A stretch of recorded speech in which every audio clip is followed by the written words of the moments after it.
لا تفتحن القسطنطينية، فلنعم الأمير أميرها، ولنعم الجيش ذلك الجيش.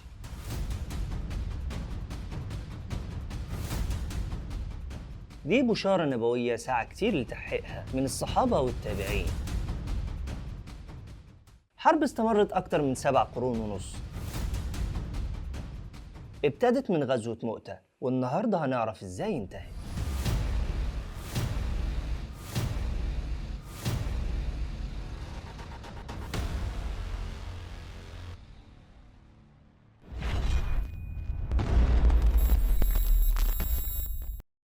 حرب استمرت أكتر من 1000 سنة، وتعتبر من أطول الحروب في التاريخ البشري كله. ابتدت من غزوة مؤتة، والنهاردة هنعرف إزاي انتهت. القسطنطينية أمنع وأقوى مدينة في العالم القديم، ده حتى نابليون بونابرت قال عليها اللي يسيطر على القسطنطينية يبقى سيطر على العالم كله. وقال برضه لو العالم كله كان دولة واحدة كانت القسطنطينية هتبقى هي عاصمته. القسطنطينية كانت من أجمل مدن العالم، بس بالرغم من جمالها كانت مقر لأسوأ دولة في التاريخ، وهي الدولة البيزنطية. دولة عاشت آخر 1000 سنة من عمرها بالكامل بتكره المسلمين وبتتآمر عليهم، وأحيانا كانت بتحارب لمجرد ما تحس إن عندها قوة زيادة للحرب، وكانوا بيتهزموا برضه عادي. وهتلاقي معظم الوقت حركاتهم كانت خسيسة زيهم. مثلا يجوا على شوية مسلمين ضعاف ويقتلوهم، يستنوا الجيش الإسلامي ينسحب ويروحوا يسبوا النساء والأطفال. بس طبعا المسلمين ما كانوش بيسيبوهم، وكانوا بيرجعوا ويدوهم فوق دماغهم. وعندك بقى كل حركاتهم بالشكل ده، حركات كلها خيانة ما فيهاش ريحة الشرف. لكن يحاربك راجل لراجل وفارس لفارس ده قليل قوي لما حصل. والحمد لله أغلب الوقت المسلمين كانوا هم اللي بينتصروا. وبسبب كم التآمر اللي ما بينتهيش، أدرك المسلمين من عهد الخلافة الراشدة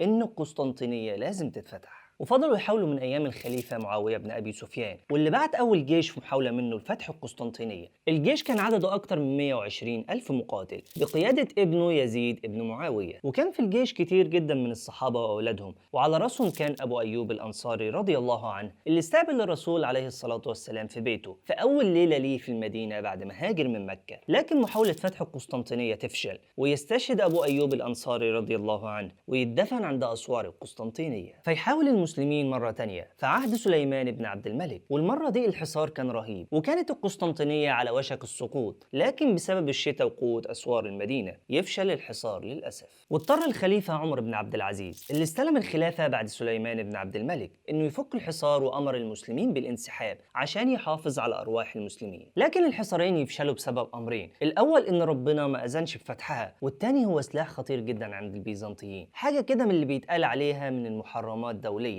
وهو النار الإغريقية. وطبعا ده محتاج حلقة بالتفصيل لوحده، لكن باختصار هو عبارة عن النفط، البترول يعني. بيعملوا فيه ايه بقى؟ ركز معايا. بيجيبوا البترول ويحطوا معاه مواد كيماوية وزيت، ولحد دلوقتي محدش يعرف ايه هي المواد الكيماوية دي بالظبط. ما يعرفوش غير انه بترول ومعاه مواد كيماوية وزيت، وبيتخلطوا كلهم مع بعض. الخليط ده لما بيقع على اي حاجة زي السفن او هدوم الجنود او اي حاجة بيمسك فيها وما بيطلعش بالطبل البلدي، ولما ترمي عليه النار بيولع بسرعة شديدة، ومهما حاولت تطفيه بالمية ما بيطفاش، لان البترول ما بيطفاش اصلا بالميه. زي ما بنشوف في حرايق ابار البترول في البحر، بنلاقي النار مولعه في نص البحر، لان النار اللي اشتعلت بسبب البترول عمرها ما تنطفي بالميه، ما بتطفاش الا في حاله واحده بس، وهي ان البترول الموجود في البير ده يتحرق كله. المهم نرجع لموضوعنا. البيزنطيين استغلوا النار الاغريقيه في كل حروبهم، وقدروا انهم يصدوا اي حصار اتعمل عليهم. مش بس حصار المسلمين، يعني عندك مثلا حصار القوط وحصار الهون اتصدوا كلهم بالنار الاغريقيه. فالنار دي تسببت في خسائر كبيره للمسلمين، سواء في الاسطول او الجنود. في كل مره كان المسلمين بيحاولوا انهم يقتحموا المدينه، وحاول المسلمين للمره الثالثه في عهد الخليفه هارون الرشيد، وللمره الرابعه في عهد الخليفه المعتصم، وبرضه المحاولتين ما نجحوش. واستلم بعد كده الاتراك رايه الجهاد الاسلامي ضد البيزنطيين، وقدر سليمان ابن قطلمش انه يفتح نص الاراضي اللي تحت الحكم البيزنطي في الاناضول. وبسبب النجاح الرهيب ده البيزنطيين بقوا بياكلوا في نفسهم، فراحوا عملوا اتفاقيه من اقذر الاتفاقيات اللي اتعملت في التاريخ، عملوها مع اكتر حكام معروف انهم واطيين، وهم الصليبيين. يعني تخيل كده معايا البيزنطيين والصليبيين مع بعض، حاجه في منتهى القرف والله العظيم. كل ده عشان البيزنطيين اتعرضوا لهزايم كتير على ايد سليمان ابن قطلمش، وما كانوش قادرين انهم يحاربوه، وطبعا بقوا مغلولين، والغل طفح عليهم. فالامبراطور البيزنطي حب يشغل مخه وفكر في خطة هيندموا عليها القرون، وهي انه راح اتفق مع الصليبيين وقال لهم هسيبكم تعبروا الاراضي المسلمين، بس بمقابل يعني لا تفكر ان في حاجة ببلاش، والمقابل ان اي مدينة كانت تحت حكمي والمسلمين خدوها مني هترجعها لي تاني. وفعلا يوافق الصليبيين لمجرد حبهم لقتل المسلمين وكمان للسيطرة على القدس والشام. الصليبيين كانوا من اشد الناس اذية للمسلمين، وتسببوا في مقتل كل سكان مدينة الرها ومقتل كل سكان بيت المقدس اللي وصل عددهم 30,000 قتيل. والخستهم والقذارة بتاعتهم كانوا بيتباهوا بكل الجرائم دي. ووصف مؤرخ الحملة الصليبية الأولى إن دم المسلمين وصل لركب الأحصنة في شوارع القدس، وكان مبسوط جدا وهو بيحكي الموضوع. أمال فين من لطمك على خدك الأيمن فقادر له الأيسر؟ المهم، فأنا عايزك تتخيل معايا إن الدولة البيزنطية اللي تسببت في كل الجرائم اللي ذكرناها وأكتر، فيا ترى المسلمين يعملوها إزاي؟ وتستحق يتعمل فيها إيه؟ وفي الآخر يجي لك واحد نايم في بيته ولا يفقه أي شيء في تاريخ الإسلام ولا حتى قرب ربع جنيه عن جرائم الصليبيين والأوروبيين، ويجي يقول لك أصل المسلمين إرهابيين واغتصبوا أراضي أوروبا والقسطنطينية. لكن الشخص ده ما يفقهش إن لولا دفع المسلمين للحملات الصليبية كان زمان أغلب العالم العربي متنصر دلوقتي، وكان هيبقى اسمك جيسوس ولا يوحنا. فما تعرضهاش علينا الله يهديك، واسمع لك كلمتين في التاريخ ينفعوك في دينك ودنيتك. اللي عايز اوصله لك ان الدولة البيزنطية مش بس كانت تستحق انها تسقط، دي تستحق انها تتباد بالكامل. وسبحان الله ده من نفس الكاس في الاخر، وده في الحملة الصليبية الرابعة وهم بيعدوا صليبيين اوروبا عشان يروحوا يقتلوا في المسلمين زي باقي حملاتهم. لكن الحملة الصليبية الرابعة وقفت شوية وخدت لها بصة كده في المكان، وشافت القسطنطينية جميلة وغنية قد ايه وكمية الذهب اللي عند الامبراطور، فقرروا حاجة تانية خالص، انهم مش هيروحوا المدن المسلمين اصلا. وقالوا للحاكم البيزنطي بص انت تعرف ان احنا اندال صح؟ قال لهم بس يا اولاد احنا بينا اتفاق. قالوا له يا خبر فكرتنا ليه؟ طبل له واشرب ميته، واحنا هنفضل عندك هنا في القسطنطينية معلش وهناخدها عشان شكلها عاجبنا. وفعلا احتلها الصليبيين ونهبوها واستباحوا المدينة واغتصبوا النساء واخدوا الاطفال كعبيد وقتلوا الرجالة كلها وعملوا مذبحة رهيبة في القسطنطينية. وعلى فكرة انا ما بحبش الشماتة، لكن يعجبني الزمان حين يدور. فسبحان الله وما كان ربك نسيا، ربنا وراهم مجازر الصليبيين في نفسهم اللي تسببوا فيها للمسلمين لما ساعدوا الصليبيين. وزي ما الرسول عليه الصلاة والسلام قال من أعان ظالما سلطه الله عليه. المهم بعد كده المسلمين اشتد ساعدهم من جديد ورفع راية الجهاد عثمان بن أرطغرل وقضى على معظم قوة في الأناضول اللي فاضلة للدولة البيزنطية. وعلشان تعرف قد ايه الدولة دي كانت خسيسة وقد ايه المسلمين كانوا مدركين ان الوكر اللي اسمه قسطنطينية ده لازم يتهد عشان يعيش المسلمين في أمان، فكانت من وصايا السلطان عثمان لابنه أورخان انه ما يبطلش قتال مع البيزنطيين نهائيا. فقال له من ضمن وصاياه لا تضع عنهم السيف وإن كانوا يملكون حصنا واحدا، وقصده ما تبطلش تحاربهم حتى لو بقوا بيملكوا مدينة واحدة بس. وده فعلا اللي هيحصل، الحكام العثمانيين هيقضوا على كل اللي بيملكوا البيزنطيين ومش هيفضل في إيد الروم غير القسطنطينية. ويجي السلطان المجاهد بايزيد الصاعقة ويحاصر القسطنطينية، لكن للأسف يجي تيمور لنك الشيعي ويهاجم أرض المسلمين من الشرق، فاضطر بايزيد الصاعقة إنه يفك الحصار من على أسوار القسطنطينية عشان يروح يواجه الخطر المغولي اللي جاي من الشرق. وبعد كده يجي حفيده السلطان مراد الثاني ويحاصر القسطنطينية، وكان خلاص على وشك انه يفتحها، لكن برضه ما تنجحش المحاولة بسبب تحرك الجيوش الأوروبية في حملة صليبية ضخمة، فيضطر انه يفك الحصار من على القسطنطينية عشان يحارب الصليبيين اللي جايين ويحمي الأراضي العثمانية منهم. والحمد لله قدر انه ينتصر عليهم انتصار ساحق، لكن للأسف ما يقدرش يرجع ويكمل الحصار لغاية ما نوصل لبطل قصتنا وصاحب البشارة اللي هيهدم الوكر المعفن ده فوق دماغهم، وهو سلطان من أعظم السلاطين وصاحب بشارة فتح القسطنطينية، السلطان محمد الثاني الشهير بمحمد الفاتح. واخد اسم الشهرة بعد فتحه للقسطنطينية، واتكلمنا في حلقة مفصلة عن نشأته وإنجازاته هتلاقيها في الوصف وعلامة الآي اللي فوق.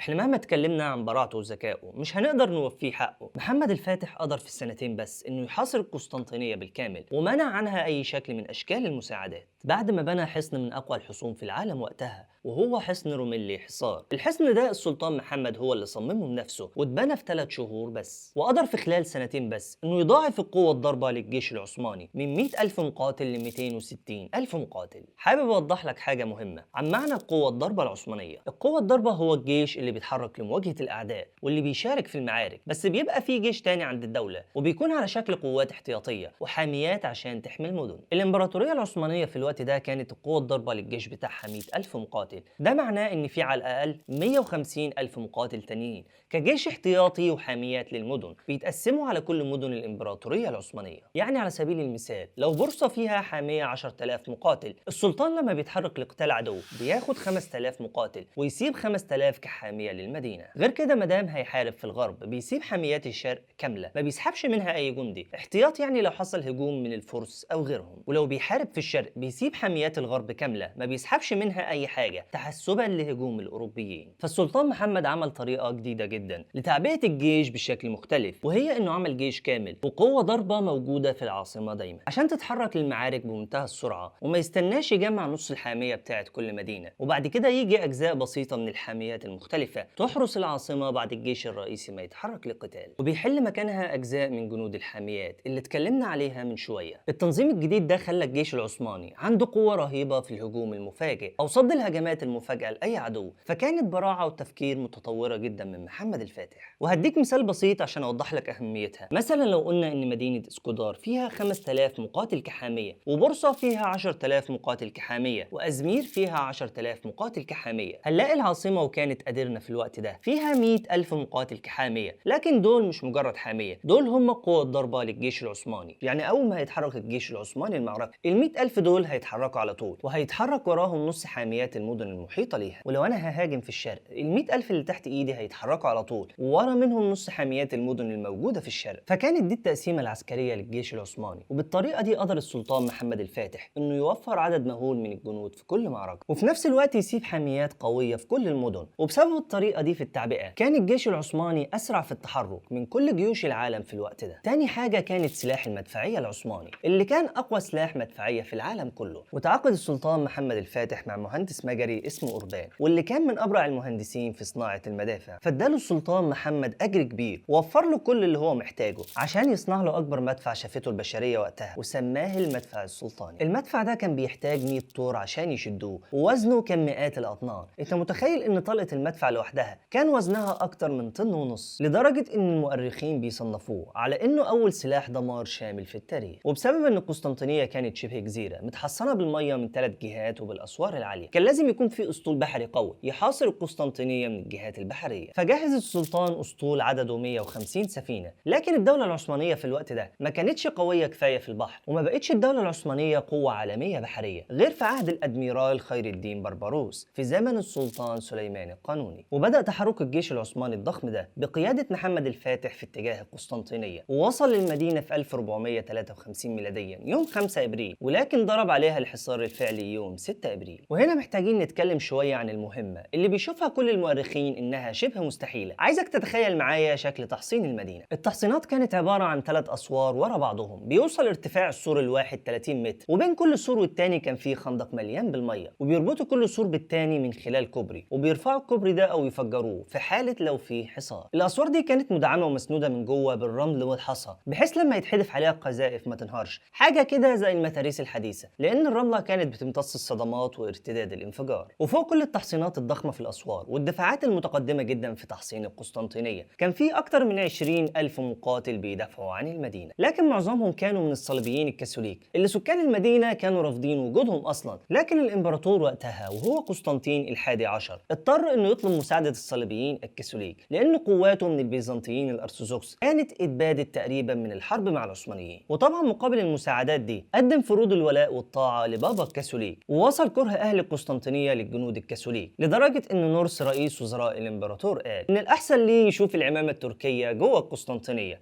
على انه يشوف القبعه الكاثوليكيه موجوده فيها. ومع الحصار البري اللي فرضه السلطان محمد الفاتح كان في حصار بحري من الاسطول العثماني، لان القسطنطينيه كانت متحوطه بالميه من 3 جهات، بحر مرمره ومضيق البوسفور والقرن الذهبي، فكان في اسوار ضخمه على المياه من كل جانب، وكمان كان في سلسله ضخمه طولها 750 متر بتمنع دخول اي سفينه للقرن الذهبي. فكان البيزنطيين بينزلوا السلسله عشان يعرفوا يدخلوا للقرن الذهبي، وبعدين يرفعوها وراهم عشان يمنعوا اي حد تاني يدخل غيرهم. ودي كانت المهمه المستحيلة للمسلمين اللي اتكلم عليها المؤرخين إنهم يتغلبوا على كل التحصينات الهائلة دي، لكن مع توفيق ربنا سبحانه وتعالى للسلطان محمد الفاتح وهمته العالية وهمة الجنود والقادة اللي معاه، بإذن الله مفيش شيء هيقدر يقف في طريقه. وقبل السلطان ما يبدأ هجومه على قسطنطينية صلى ركعتين لله وصلى وراء الجيش كله، وبعد الصلاة خطب فيهم خطبة حماسية حثهم فيها على الجهاد والثبات والشهادة في سبيل الله. وبعدين بعت رسول لقسطنطين الحادي عشر وعرض عليه الأمان مقابل الاستسلام والخروج بكل سلام هو وكل الجنود اللي معاه، وكمان يخرج بكل ممتلكاته هو والحاشية والشعب. لكن الإمبراطور رفض العرض، فأعلن السلطان الحصار على قسطنطينية وقسم الجيش ل3 فرق بتهاجم من 3 مناطق مختلفة، وكانت قوات الانكشارية في الوسط وقوات الأكنشي أو سلاح الفرسان من جوانب السور، وسلاح البحرية كان بيهاجم من القرن الذهبي. ويبدأ الهجوم في يوم 15 مايو، وفي أول يوم الهجوم كان ناجح جدا والمسلمين كانوا قريبين إن هم يفتحوا السور الأمامي للمدينة، وسلاح المدفعية وعلى راسه المدفع السلطاني الضخم قدر يعمل ثغرة في السور الأمامي للقلعة. لكن بسبب إن المدافع كانت ضخمة جدا كانت بتحتاج على الأقل ساعة ونص عشان تبرد بعد كل طلقة، وإلا المدفع ممكن ينفجر ويقتل كل اللي حواليه. وأثناء فترة تبريد المدافع البيزنطيين قدروا يستغلوها في إن هم يرمموا الأسوار ويسدوا الفراغات بالرملة والحجارة، وده كان بيدي مناعة وقوة للسور أكتر وأكتر. وانتهى اليوم الأول من القتال وكان يعتبر ناجح بدرجة كبيرة، واتقتل فيه مئات الجنود البيزنطيين، والخوف تملك من قلوبهم حرفيا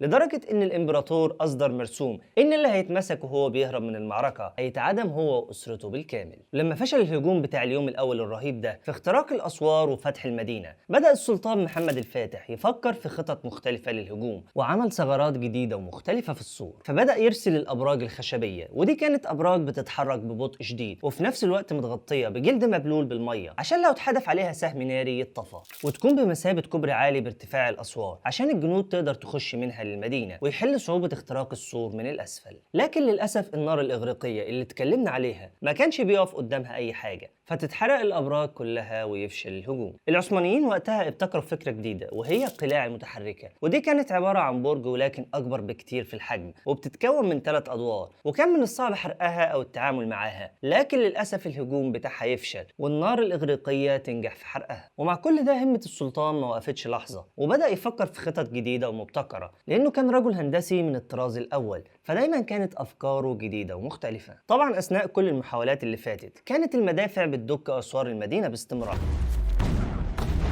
على أمل إنهم يعملوا ثغرة ويهدموا السور، لكن البيزنطيين كانوا بيردموا أي فتحات في الليل في الوقت اللي كانت المدافع بتريح فيه من سخونة الضرب. وللأسف في يوم 14 إبريل ينفجر المدفع السلطاني الضخم ويموت الجنود اللي بتشغله ومعاهم المهندس أوربان. بعدها يقرر السلطان إنه ينفذ أول محاولة اقتحام، وكانت في يوم 18 إبريل، واتحركت قوات بالسلالم والسهام والرماح عشان يتسلقوا الأسوار ويخترقوها، بس الانتصار طبعا كان للبيزنطيين بسبب السهام والنار الإغريقية اللي كانوا بيرموها من فوق السور، وللأسف تفشل المحاولة ويرتقي 200 شهيد. في الوقت ده وصلت الأخبار للسلطان محمد إن المجر نقضت عهدها مع العثمانيين وجهزوا جيش كبير لاقتحام الأراضي العثمانية والاستيلاء عليها، والسلطان مشغول في الحصار عشان يجبروه إنه يفك الحصار عن القسطنطينية زي ما كانوا متعودين يعملوا مع أجداده قبل كده. لكن محمد الفاتح كان يقينه بالله كبير وحاول ياخد بالأسباب قدر المستطاع بعد التوكل على الله، فقرر الاستمرار في حصار المدينة واستخدام كل الطرق بأسرع وقت لفتحها قبل التحالف الأوروبي ما يوصل لبلاده. وكانت فترة عصيبة جدا على السلطان والمسلمين، وزي ما معروف عن كل الانتصارات الإسلامية وعن كل المعارك في الإسلام إن المسلمين بينتصروا بعد المحنة لما بيثبتوا في ساعة العسرة. ولو بصيت على أي ملحمة إسلامية عظيمة هتلاقي المسلمين انتصروا فيها بعد ابتلاء ربنا ليهم وبعد الثبات في الوقت الصعب والشديد. وزي ما ربنا عز وجل قال في كتابه: وإذ زاغت الأبصار وبلغت القلوب الحناجر وتظنون بالله الظنون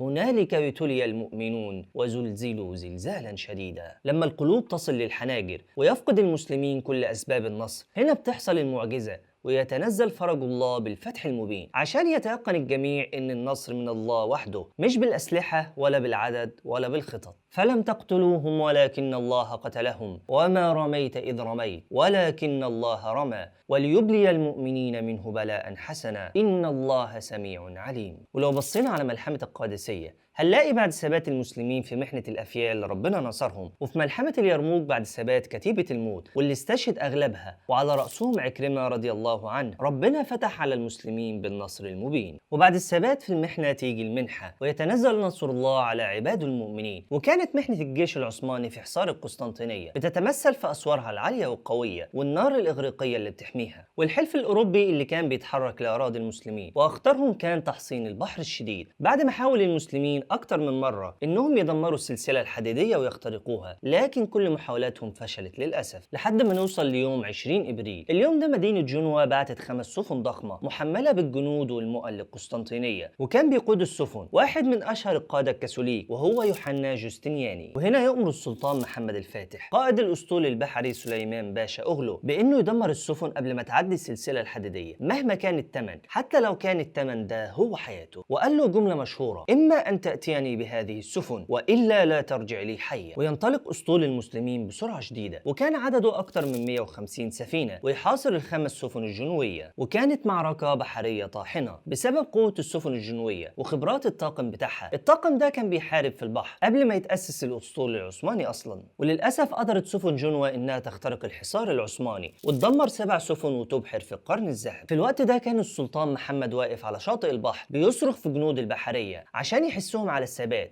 وتدمير سفن الكفار، لكن ما قدرتش البحرية العثمانية إنها تمنع سفن جنوة من العبور. وكانت المعركة ليها وقع سيء جدا على محمد الفاتح وعلى كل الجيش العثماني بأكمله، وحسوا بخيبة أمل كبيرة. وده لأن المؤن اللي وصلت للبيزنطيين هتساعد في صمود المدينة لفترة أطول، وكمان الجنود الجنويين هيزودوا من قوة الحامية واللي كان عددهم تقريبا 2000 مقاتل، وده طبعا هيطول مدة الحصار جدا في نفس الوقت اللي المجر بتجهز جيش للضغط على الدولة العثمانية. وكانت هي دي المحنة الصعبة. لكن لما تبقى قصاد رجل في إمام محمد الفاتح وعنده ثقة ويقين في الله وعزيمة عالية وعقلية عسكرية وهندسية وسياسية، تعرف إنه شخص مش هيقف قدامه شيء بإذن الله. هيبدأ يطبق أفكار أقل حاجة تتوصف بيها إنها كانت أفكار جنونية وقتها، لكنها كانت أفكار إبداعية بالمعنى الحرفي. محمد الفاتح لقى إنه مش قادر يخترق السلسلة من البحر، فقرر إنه يمشي السفن على الأرض حوالين السلسلة، وبدأ يعمل حساباته الهندسية ويستعين بالخبراء. فدخل السفن لميناء الدبل كولن ورفعها على البر، وقبلها كان قطع الأشجار ودهنها بالزيت وخلاها زي قضيب القطر بتمشي عليه السفن، وحرك عليها السفن لحد ما خلاها تعدي السلسلة الحديدية. وكانت التيران بتجر السفن هي والجنود، وارتقى شهداء بسبب انقلاب بعض السفن، وفي جنود تانيين حصل لهم بتر في أطرافهم. وكل الكلام ده كان بيحصل بشكل سري لأن السلطان أعطى الأوامر للمدفعية إنها تضرب طول الليل عشان تشتت تركيز البيزنطيين للناحية الغربية من المدينة. ده كمان أمر الجنود بإشعال دخان كثيف عشان يحجبوا الرؤية عن البيزنطيين، وأمرهم بدق طبول الحرب للتغطية على أصوات التيران وحركة السفن. المعجزة ما كانتش إن السفن مشت على الأرض بس، ده قبل الفجر ما يأذن العثمانيين كانوا نزلوا 70 سفينة في القرن الذهبي، ودي كانت كارثة كبيرة على البيزنطيين لأن دي كانت أضعف جهة من السور ناحية البحر، عشان كانوا متأكدين إن مستحيل حد يقدر يوصل لها لأن اختراق السلسلة الحديدية كان عندهم من المستحيلات. لكن السلطان محمد الفاتح خلاها في خبر كان بفضل الله. الصبح لما طلع البيزنطيين لقوا 70 سفينة واقفين جوه القرن الذهبي، وده عمل لهم صدمة شديدة وعزيمتهم انهارت، بخلاف المسلمين اللي روحهم المعنوية كانت في السماء وقدروا يمحوا أي أثر نفسي للهزيمة البحرية اللي حصلت. وبكده بقت المدينة متحاصرة من كل الجوانب، وقدر الفاتح يخفف الضغط على الجانب البري، فبقى البيزنطيين مضطرين لإعادة توزيع القوات عشان يحموا السور بتاع البحر من هجمات البحرية العثمانية. البيزنطيين أصلا ما كانش عندهم جنود كفاية، فدي كانت كارثة كبيرة عليهم، وإعادة توزيع القوات بتاعتهم عمل ضعف لكل الجبهات على كل أسوار المدينة. طبعا خلال المهمات البحرية المستحيلة دي الهجوم البري من ناحية السور الرئيسي ما كانش بيقف أصلا، وبدأ المسلمين في حفر أنفاق تحت المدينة في محاولة منهم لتفخيخ السور وتفجيره. لكن البيزنطيين استعانوا بمهندس ألماني كان بيقدر يكشف أماكن الأنفاق اللي بتتحفر من خلال إنه يحط جردل المية حوالين الأسوار من جوه، والجنود كانت بتراقب المية وتشوف فيها اهتزاز ولا لا، ولو حصل أي اهتزاز يبقى في أعمال حفر تحت الجردل. وعلى طول البيزنطيين كانوا بيحفروا نفق مضاد ويقابلوا المسلمين فيه ويحاربوهم، أو يعملوا حفرة صغيرة في النفق ويرموا عليها نار إغريقية وخشب مولع عشان يخنقوا الجنود اللي جوه ويهدوا الأنفاق عليهم، ويستشهد في حفر الأنفاق عدد من المسلمين. السلطان لما حس إن البيزنطيين استووا على الآخر وتم إنهاكهم على كل الجبهات والأسوار، بعت للإمبراطور سفارة دبلوماسية يوم 23، وكانت الرسالة إنه ينجو بحياته ويخضع لشروط الصلح قبل سقوط المدينة. ولكن على عادة الكفار في الغرور والكبر يرفض قسطنطين الاستسلام ويرد السفراء، فيقرر محمد الفاتح إنه يبدأ في الهجوم النهائي. وفي ليلة الهجوم النهائي أمر السلطان الجنود إنهم يشعلوا النار بكثافة عشان يحتفلوا بالنصر اللي هيكون تاني يوم إن شاء الله. ومن كتر كمية النار اللي المسلمين ولعوها. البيزنطيين افتكروا ان معسكر المسلمين بيولع، بس بعدها على طول عرفوا ان المسلمين بيحتفلوا بالنصر قبل ما يحصل. الموضوع ده عمل لهم رعب رهيب، ومن شدة رعب الامبراطور قسطنطين امر بقتل اسرى المسلمين، وكان عددهم 260 اسير، ورمى رؤوس الشهداء من فوق الاسوار على المسلمين في محاولة منه لكسر عزيمتهم واحباطهم. لكن ده كان تصرف غبي جدا منه، لان مفكر ان الموت هيأثر في المسلمين، وما يعرفش ان دي امنية المجاهد في سبيل الله، انه يرتقي شهيد بايد اعداء الدين. وفعلا ده يحول الجنود العثمانيين لاسود شرسة، وبقى عندهم غيظ وغضب شديد للانتقام لاخوانهم، فكان هجومهم منظم وعنيف بشكل لا يوصف. وبدأ محمد الفاتح ينظم الجيش من جديد عشان ينفذ اخر محاولة اقتحام، فاستمر في ضرب الاسوار وردم الخنادق، فقدر يقرب المدافع من السور شوية، وده خلاها اقوى وتأثيرها اشد بكتير، واعطى راحة اجبارية للقوات اللي هتقتحم عشان يكونوا على اتم استعداد للقتال. ومن الناحية الإيمانية كان الجيش كله صايم في اليوم ده تقربا لله عز وجل، وكانت قراءة القرآن والتكبير ما بتقفش في معسكر المسلمين، وده طبعا رفع الروح المعنوية للمسلمين بشكل كبير. لكن محمد الفاتح حب يحمس الجنود أكتر وأكتر، فبدأ يصرف ليهم مكافآت ضخمة جدا عشان ما حدش يشغل باله بأي احتياجات لأسرته، وما يفكروش في النفقة بتاعتهم سواء استشهدوا أو انتصروا، لأنها كانت مكافآت تكفيهم وتكفي أولادهم لفترة كبيرة. ده كمان وعدهم إن أغلب غنايم المدينة زي الذهب والبضائع والحبوب والزروع هتتوزع على الجنود، ومفيش حاجة هتدخل خزانة الدولة، والدولة مش هتاخد غير الأسوار والمباني بس. محمد الفاتح ما اكتفاش بالحماس الإيماني والترغيب المادي بس، ده كان عاوز يضمن بقدر المستطاع إن الجنود اللي هتقتحم آخر محاولة متاحة تكون على أعلى كفاءة وأتم الاستعداد. فأصدر مرسوم إن أي شخص هيفر من القتال هيتم معاقبته أو قتله، وعين فرقة لمراقبة المهمة دي عشان يضمن إن مفيش حد يهرب من المعركة، لأن ما كانش فيه وقت ولا فرص متاحة تاني للحصار، ويا إما ننتصر دلوقتي يا إما هنخسر كتير، والمملكة كلها هتتعرض لخطر كبير. وبعد يوم صعب للبيزنطيين على الأسوار بسبب القصف المستمر للمدافع العثمانية، حاول البيزنطيين إنهم يرتاحوا بالليل لما المدافع ارتاحت. لكن مع أول ساعات يوم 29 مايو بدأ الجيش العثماني في تنفيذ خطته، وعلت أصوات التكبير في صفوف المسلمين، والأول مرة بدأ الضغط على جميع الأسوار في نفس الوقت. فأمر السلطان محمد بالهجوم على كل الجبهات عشان يشغل الجنود الحامية في كل الأسوار، بس الهجوم الحقيقي أصلا كان على وادي لوكاس عشان دي كانت أضعف نقطة في السور. طبعا الهجوم الشامل والواسع شتت البيزنطيين وخلى دفاعهم عن منطقة وادي لوكاس ضعيف، والسلطان أصلا كان محضر معظم القوات للهجوم على وادي لوكاس. فقسم الهجوم لثلاث فرق. الفرقة الأولى وكانت من مشاة العثمانيين، وبعتهم لقتال المدافعين عن وادي لوكاس، لكن الغرض الأساسي كان إنهاك القوات المدافعة. وفعلا يستمر القتال الطاحن لمدة ساعتين، وبعد ما تعب جنود البيزنطيين تماما أمر الفاتح جنود المشاة بالانسحاب. طبعا البيزنطيين فكروا إن الهجوم خلص وإنهم هيبدأوا ياخدوا نفسهم خلاص، فيلاقوا الموجة التانية من الهجوم داخلة عليهم. لكن المرة دي كانت فرقة من جنود الأكنشي، ودول سلاح الفرسان العثماني، وكانوا أقوى من جنود المشاة بمراحل، وفضلوا يحاربوا المدافعين عن وادي لوكاس، وقتلوا كتير منهم على أسوار المدينة. واستمر قتال الأكنشي طول الليل، وكان قتال أعنف وأقوى من قوات المشاة بمراحل ضوئية. لكن بعد ساعتين من الحرب الطاحنة البيزنطيين بقوا مش قادرين يصلبوا طولهم، فيأمر الفاتح قوات الأكنشي بالانسحاب، وكان وقت صلاة الفجر دخل خلاص، فصلى بيهم السلطان صلاة الفجر، وبعد الصلاة جهز القوات الخاصة العثمانية، ودي كانت أخطر قوات في العالم كله، مش بس في الجيش العثماني، وهم الإنكشارية. السلطان محمد كان بيقود الإنكشارية بنفسه، وانطلق في مقدمة القوات الخاصة الإنكشارية، وكان هجوم كاسح بالمعنى الحرفي، لأن الإنكشارية مسحوا القوات المدافعة عن وادي لوكا وتم إبادتهم كلهم في وقت قليل،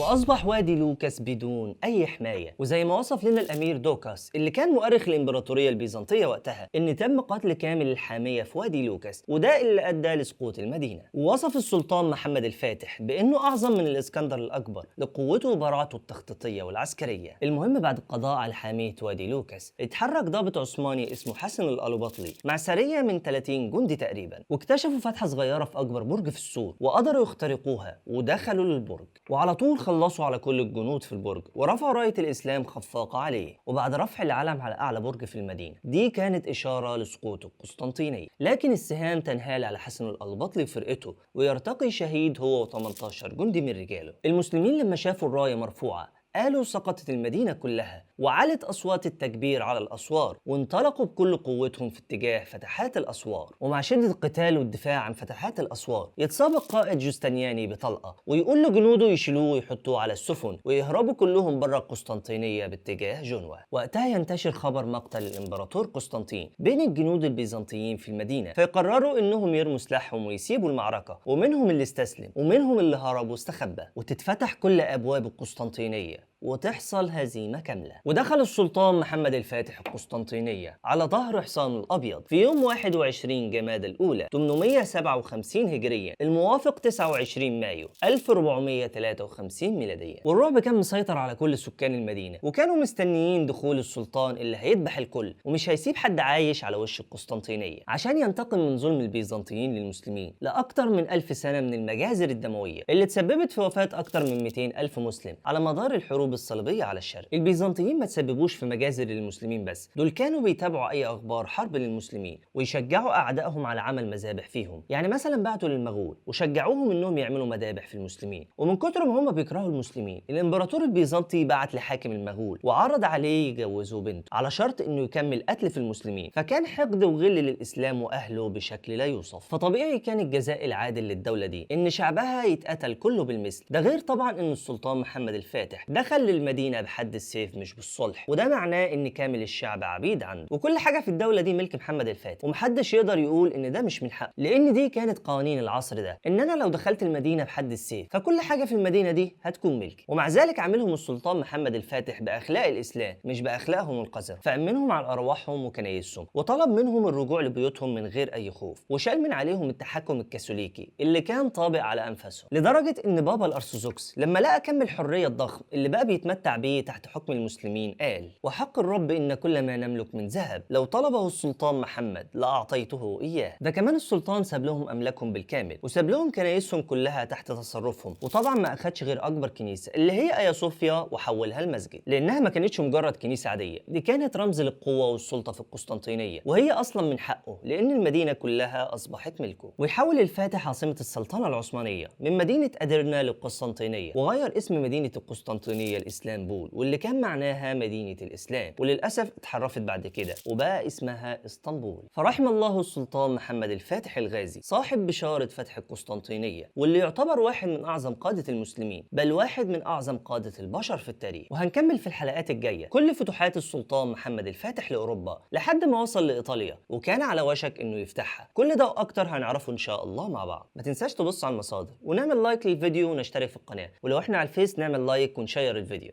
السلام عليكم.